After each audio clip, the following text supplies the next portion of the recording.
사랑하는 여러분, 한 주간 평안하셨나요? 네, 오랜만에 뵙는 것 같아요. 그동안 잘 지내셨습니까?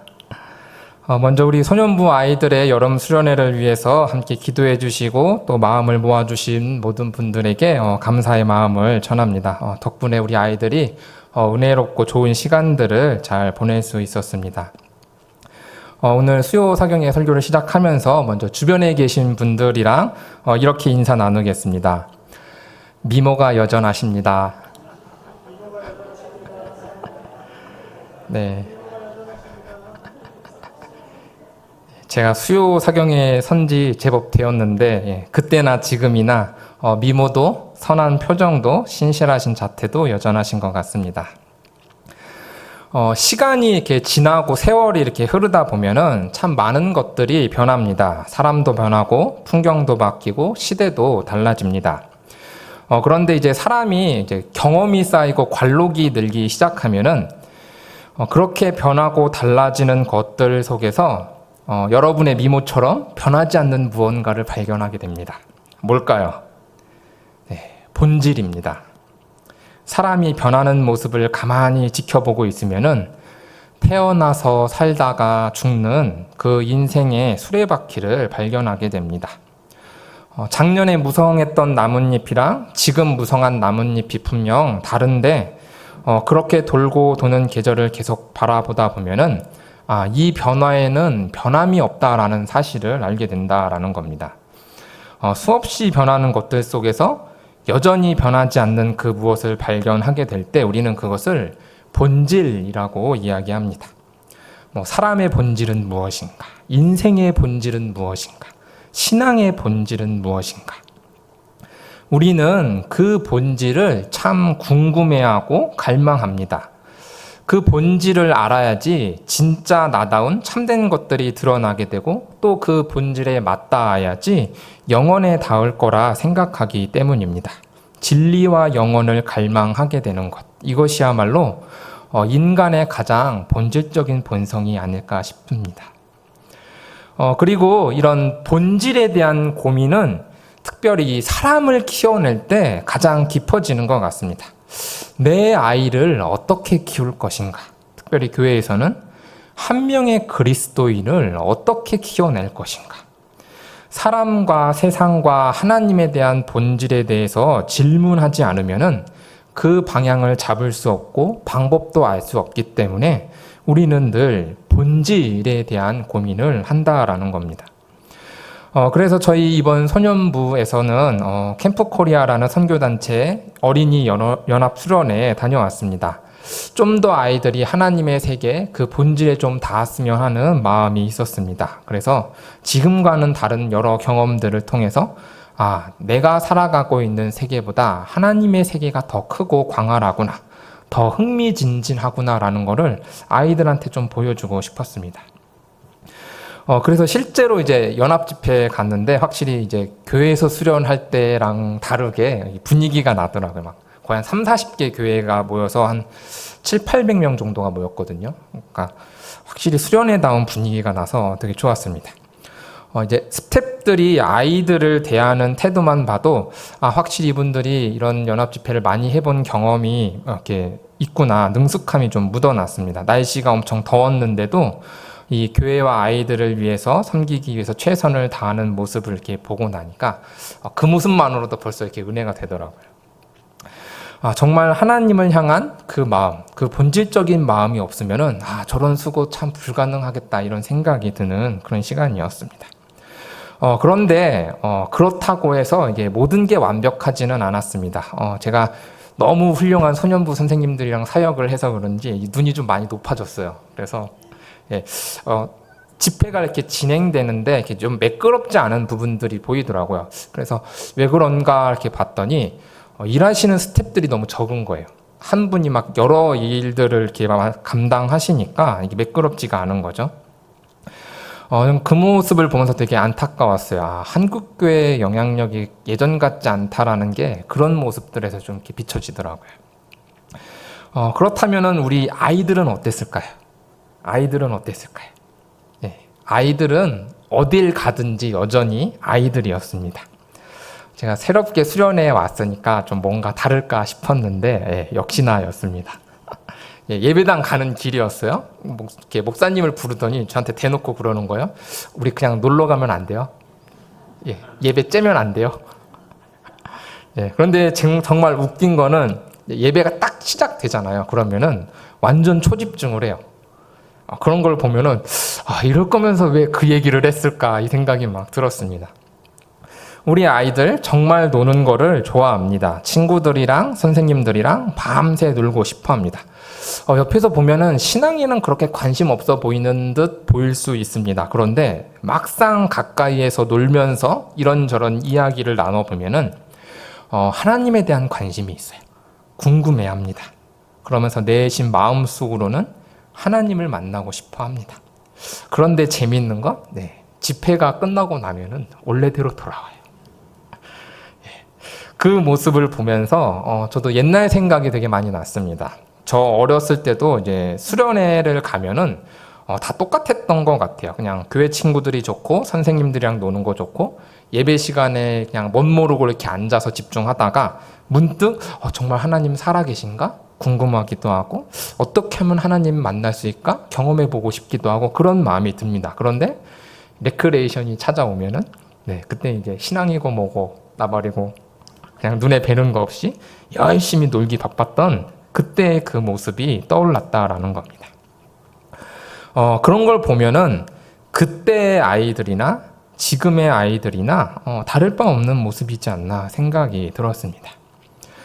시대가 지나도 변하지 않는 모습들이 있는 것 같습니다. 물론 시대가 변하면서 달라지는 것들도 많이 있어요. 옛날에 비하면은 이번에 수련회에 가서 보니까 이 시설이라든가 프로그램의 퀄리티라든가 이런 게 정말 상상도 못할 만큼 좋아졌더라고요. 막 사이키 막 돌아가면서 막 영상 빠바박 나오는 게 저희 때는 그런 거 상상도 못했거든요. 근데 그런 것들을 아이들이 누리고 있습니다. 아이들도 그런 것들을 보고 듣고 느끼면서 표현하는 방식들도 많이 달라졌습니다. 그런데 그 아이들을 가만히 보고 있으면은 하나님을 향한 갈망, 동시에 함께 가지고 있는 어떤 인간적인 한계들, 그리고 그 사이에서 흔들리는 모습은 옛날이나 지금이나 여전하다라는 겁니다. 하나님의 형상으로 지음을 받았지만 타락한 인간의 본성, 그래서 다시 하나님을 늘 갈망하게 되는 그 인간의 본질은 변하지 않는다라는 겁니다. 그러면서 이제 문득 생각이 드는 거예요. 그렇다면은 이 아이들을 위해서 사역한다는 게 뭘까? 계속 미완성으로 있는 것 같은 이 아이들을 한 명의 그리스도인으로 키워낸다는 거는 도대체 뭘까? 제가 교회 자체적으로 이렇게 수련할 때는 이제 우물 안에 갇혀 있는 그 개구리처럼 저가 아는 것 안에서만 하니까 잘 몰랐는데 이 연합 집회에 이렇게 참석하면서 이렇게 여러 가지 상황들을 이렇게 보면서 참 많은 생각이 들었습니다. 예전에 저희가 경험하고 반응하고 그러면서 형성했던 우리의 신앙, 그리고 지금 이 세대가 경험하고 반응하면서 형성해 가고 있는 이 신앙 사이에는 형태의 차이는 분명 있을지 모르겠지만 본질적인 부분에 있어서는 크게 다르지 않는 모습들을 보게 된다라는 겁니다.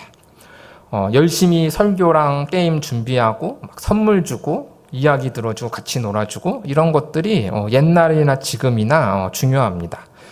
현대 트렌드에 맞춰서 겉모습은 조금 달라져야 하겠지만 여전히 그런 말씀, 예배, 그런 어떤 놀이와 성도의 교제 속에서 성경이 말하고 있는 어떤 영적인 가치들, 어떤 인격적인 사랑들, 영적인 사랑들을 느끼고 싶고 목말라 하는 거는 옛날이나 지금이나 동일하다라는 겁니다. 그런데 우리는 주로 그런 생각들을 많이 합니다. 내 영혼을 열심히 갈아 넣어서 뭔가 엄청 퀄리티 높은 프로그램, 기독교 콘텐츠를 딱 만들어서 아이들에게 딱 던져주면은 아이들이 그 콘텐츠를 이렇게 막 가지고 놀다가 소비하다가 신앙적인 가치를 발견하고 습득하게 될 거라는 믿음을 가지고 있습니다. 그런데 문제는 그런 사람의 노력이 꼭 신앙적인 영향력으로 이어지지는 않는다라는 겁니다. 기독교의 그 좋은 퀄리티 좋은 그런 컨텐츠들을 소비하는 게 좋은 추억으로는 잘 이어지는 모습들이 보이는데 그게 좋은 신앙을 꽃피워내는 모습들을 보는 거는 어렵다라는 겁니다. 그런 모습들을 이렇게 보고 있으면은 프로그램이 어떤 컨텐츠가 기독교적인 신앙의 본질을 이렇게 형성하는 핵심 요인은 아니라는 생각이 듭니다. 적어도 오늘 우리가 읽은 말씀에서는 그것을 신앙의 중심에 두고 있지 않는다라는 겁니다.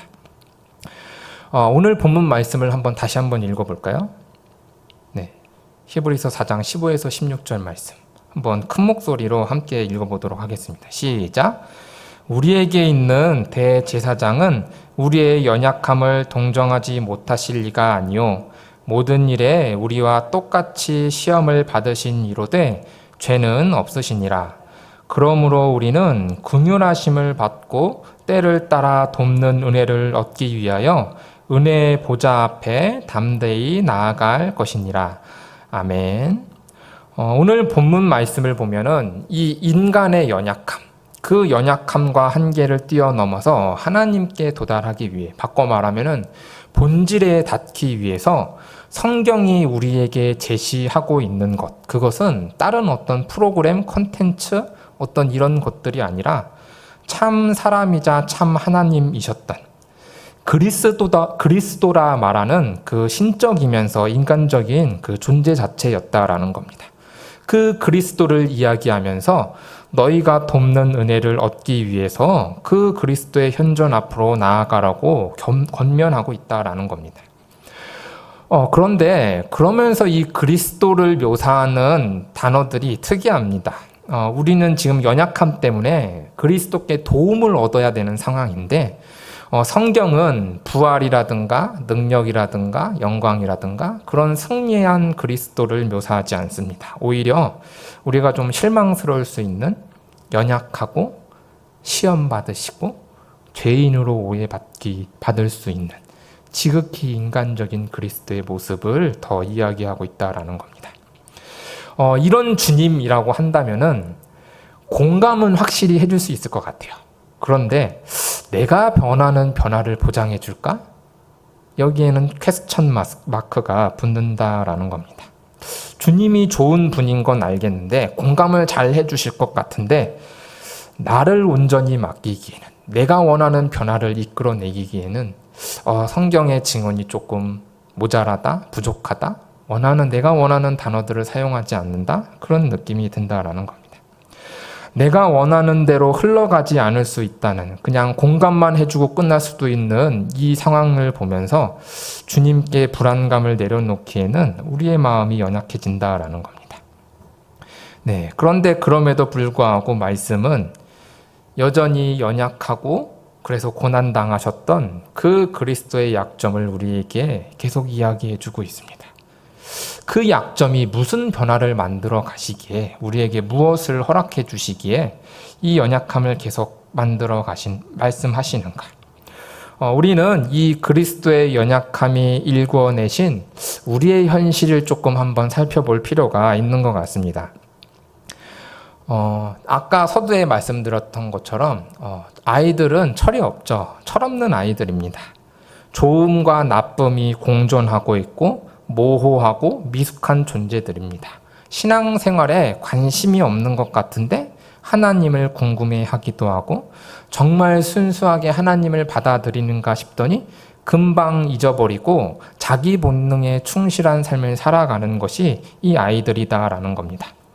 그런데 그런 아이들이 하나님과 교회 안에서 시간을 보내면서 다양한 것들을 경험하면서 무엇보다 이제 하나님을 만나고 사랑받으면서 한 명의 그리스도인으로 자라나기 시작합니다. 그리스도인이 되는 것이죠. 이게 우리 선배들의 이야기였고 여러분의 이야기이고 저의 이야기입니다. 그런데 그렇게 그리스도인이 된 우리는 어떤지 한번 돌아볼 필요가 있습니다. 아이들의 신앙이 그렇게 왔다 갔다 하고 연약한 신앙이라고 한다면은 그 연약한 신앙이 교회와 하나님의 사랑을 받아 어른이 돼서 지금 우리 그리스도인들의 모습이 되었는데 우리는 완전한가? 우리는 그 연약함에서 얼마나 벗어났는가? 이런 것들을 돌아볼 필요가 있다는 겁니다. 나쁜 점들은 다 사라지고 좋은 점만 남았을까요? 우리의 신앙생활은 아이들과 다르게 온전히 하나님만 바라고 궁금해하고 있을까요? 분명 제 면면이 들여다보면은 우리의 신앙이 어린 아이들의 신앙보다 조금 나아진 부분이 있을지 모르겠습니다. 그런데 때로는 오히려 아이들의 신앙보다 못할 때가 있어요. 아이들의 신앙 같다라는 느낌이 받을 때가 있다라는 겁니다. 모양이나 정도는 좀 다를 수 있을지 몰라도 우리가 본질적으로 가지고 있는 죄성이나 한계성 같은 그런 인간 본질에 해당하는 부분들이 과거나 지금이나 애나 어른이나 크게 달라지지 않았기 때문입니다. 제가 말씀드리는 거는 복음이 언젠가 이루어내실 그 먼 미래, 이상적인 미래를 말씀드리는 게 아닙니다. 지난 100년 동안 한국 땅에서 복음이 일궈낸 현실들, 사람들을 지금 말씀드리는 겁니다. 저는 이 모습들을 보면서, 정확하게는 제 자신을 보면서 좀 절망했던 것 같습니다. 복음이라면 뭔가 확 뒤집을 능력이 있다고 나는 믿었는데, 그래서 그게 이루어질 거라고 확신하면서 사역을 했고 목사의 길을 걷고 있는데, 제가 역사를 돌아보고 나의 현실을 돌아보면서 느끼는 것은 뭐가 달라졌는지 사실 잘 모르겠더라고요. 무엇을 바꿔가야 하는지도 잘 모르겠다라는 생각이 들었습니다. 그런데 그런 저에게 오늘 이 말씀이 다가왔습니다. 수련회에 있는 내내 이 말씀이 수련회에서 우리가 함께 나눴던 이 말씀이 저에게 다가왔습니다. 우리에게 있는 대제사장은 우리의 연약함을 동정하지 못하실 리가 아니요 모든 일에 우리와 똑같이 시험을 받으신 이로되 죄는 없으시니라. 그러므로 우리는 긍휼하심을 받고 때를 따라 돕는 은혜를 얻기 위하여 은혜의 보좌 앞으로 담대히 나아갈 것이니라. 우리는 연약합니다. 육체로는 질병, 피로, 고통이 있고 정신적으로는 이해력 부족이나 판단력 한계 그런 것들이 있습니다. 영적으로는 유혹에 취약하고 죄에 대한 성향이 있습니다. 그리고 도덕적으로는 선을 행할 능력이 부족합니다. 그런데 여기서 중요한 포인트는 연약함 자체와 죄가 구분된다라는 겁니다.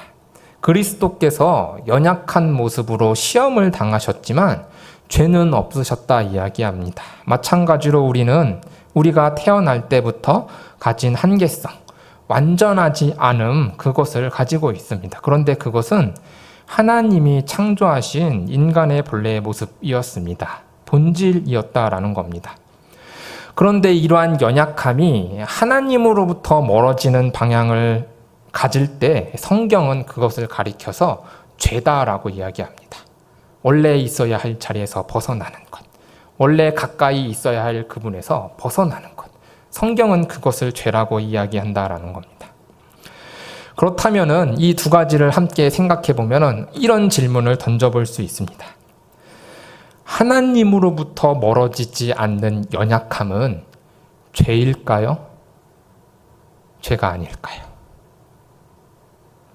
하나님으로부터 멀어지지 않는 연약함은 여전히 우리가 바꾸려고 노력해야 할 단점일까요? 아니면은 하나님 안에 있어서 괜찮은 또 하나의 특징일까요? 여러분 어떻게 생각하십니까? 하나님으로부터 멀어지지 않은 제 연약함 가운데 있는 그 연약함이 존재할 수 있을까요? 그리스도께서는 우리의 연약함을 동정하십니다. 바꾸어야 할 무언가로 단정하거나 비판하거나 부정하기 이전에 동정한다라고 말씀하십니다. 그런데 원어를 살펴보면은 이 동정이라는 단어보다는 공감이라는 단어가 더 적절합니다. 본래 원어적인 의미는 단순히 어떤 불쌍히 여기는 것이 아니라 함께 고통을 겪는 것, 그래서 실제적인 경험을 의미합니다. 동정과 공감은 다릅니다. 동정은 너의 느낌에 대한 나의 느낌이에요. 너의 밖에서 너를 바라보면서 느끼는 나의 고유한 감정입니다. 그게 동정입니다. 그래서 필연적으로 너와 내가 거리감을 가질 수밖에 없습니다. 하나가 될 수 없는 거죠. 반면에 공감은 너의 느낌을 나도 함께 느끼는 겁니다. 내가 너의 상황 속에 들어가는 겁니다. 내가 너의 상황에 서서 너의 느낌을 느끼고 내가 너가 되는 겁니다. 이것이 그리스도가 우리의 연약함을 동정한다라는 것의 진짜 의미입니다. 하나님이 멀리서 인간을 보면서 하나님만의 느낌을 홀로 갖는 게 아니라 하나님이 인간이 되셔서 우리를 직접 느끼시는 겁니다.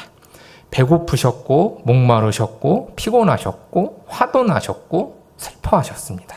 유혹도 받으셨어요. 하지만 그 모든 과정에서 하나님과의 관계를 끊어버리는 죄를 범하지는 않으셨습니다. 그리스도의 연약함을 통해서 하나님께서는 자신이 인간의 연약함과 한계성을 어떻게 평가하고 받아들이시는지가 밝히 드러났다라는 겁니다. 성자 하나님께서는 인간의 한계성을 자기 속성으로 받아들이셨어요. 우리는 우리의 한계성이 죄라고 악이라고 부정적인 무언가라고 그래서 어떻게든 뜯어 고쳐야 할 장애처럼 인식을 했는데 친히 인간의 몸으로 오셔서 인간의 한계성을 수용하시고 함께 동행하시고 그것으로 구원 사역을 이루신 이 예수 그리스도는 인간의 한계성에 완전히 새로운 의미를 부여해 주셨다라는 겁니다. 애초에 인간의 연약함과 한계성은 단점이기 이전에 하나님께서 창조하신 특징이었습니다. 그런데 하나님과 멀어지는 선택과 상황이 그 하나님이 창조하신 특징이 단점이 되도록 죄악이 되도록 만들었다라는 겁니다. 그런데 그리스도가 인간의 옷을 입고 태어나신 그날 인간의 한계성은 고쳐야 할 무엇, 타락의 가능성을 품고 있는 무엇이 아니라 하나님께서 친히 자기 안에 품으시고 사랑하시고 선을 이루시는 데 사용하는 특징이 되었다라는 겁니다. 우리 아이들이 그리고 지금의 우리 자신이 여전히 미숙하고 모호하고 좋고 나쁜 모습이 혼재되어 있을 수 있습니다. 예수 믿어서 달라지고 나아지는 부분도 있겠지만 예수를 믿어도 영원히 변하지 않는 한계성으로 멈춰 있는 부분도 분명히 있을 겁니다. 그러나 예수 그리스도 안에 있으면은 영원히 변하지 않을 것 같은 그 우리의 단점들도 한계들도 하나님이 창조하신 특징이 됩니다. 하나님께서 그대로 품고 사랑하시면서 하나님 나라를 이루어 가시는 데 사용하시는 새로운 의미가 된다라는 겁니다. 그러니 사랑하는 여러분, 내 아이는 왜 이런가 싶은 여러분, 나는 왜 이렇게 태어났나 싶은 여러분, 그 모든 게 변하지 않아서 늘 속상했던 여러분, 하나님이 바꾸시는 대로 하나님께서 그냥 놓아두시는 대로 사랑할 수 있었으면 좋겠습니다. 나의 연약한 본질은 바뀌지 않아 괴로울 수 있겠지만 그 연약함을 자기 안에 품고 사랑하시고 동행하시면서 구원을 이루시는 하나님의 계획은 놀랍기 때문입니다. 그러니 하나님께서 연약하고 모호한 우리 아이들 그리고 나 자신과 함께 어떤 이야기를 써내려 가실지 기대하며 동행할 수 있었으면 좋겠습니다. 설교를 마무리하면서 우리 소년부 학부모님들께 이제 수련을 마치고 보내드렸던 문자가 있는데 그 메시지를 여러분께도 전해드리고 싶습니다. 사랑하는 소년부 학부모님께 1박 2일의 짧지만 긴 걱정의 시간 동안 묵묵히 기도로 애태우셨을 부모님들께 감사했습니다. 부모님들께서 애써 용기를 내주신 덕분에 우리 아이들이 한 뼘 더 자라는 은총을 깊이 경험할 수 있었습니다. 단단한 씨앗처럼 속내를 알 수 없고 그저 작디 작은 내 아이 같지만 때론 보이지 않는 땅 속에서 뿌리를 내리고 생명을 틔우고 삶이 자라나는 시간을 보내곤 합니다. 무더운 날씨, 아직은 어색한 친구들, 흥분을 감추지 못해 벌어지는 실수들, 충분히 어둡다 말할 수 있는 그 순간 속에서도 우리 아이들은 서로 물통을 나누고 먼저 말을 걸고 친구가 놓고 가는 성경책을 갖다 주며 그리스도를 연습하는 하나님의 아이들이었습니다.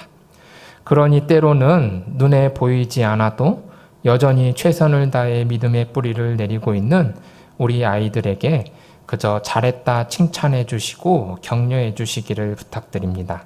함께 은혜를 나누고 때론 실망을 나누며 기뻐하며 아파할 그 모든 순간에 잘했다고, 괜찮다고, 그런데도 잘하고 왔다고, 좋고 나쁨이 가득한 아이들의 모습 그대로를 잘 품어주셨으면 좋겠습니다. 그러면 은혜의 순간들이 여러분의 가정 가운데 또다시 이어질 줄로 믿습니다. 하나님께서는 씨앗을 품는 돼지에게 늘 생명의 자라남을 허락하시니까요. 남은 주말 평안하시기를 기도합니다. 웃는 모습으로 주일 예배 때 뵙겠습니다.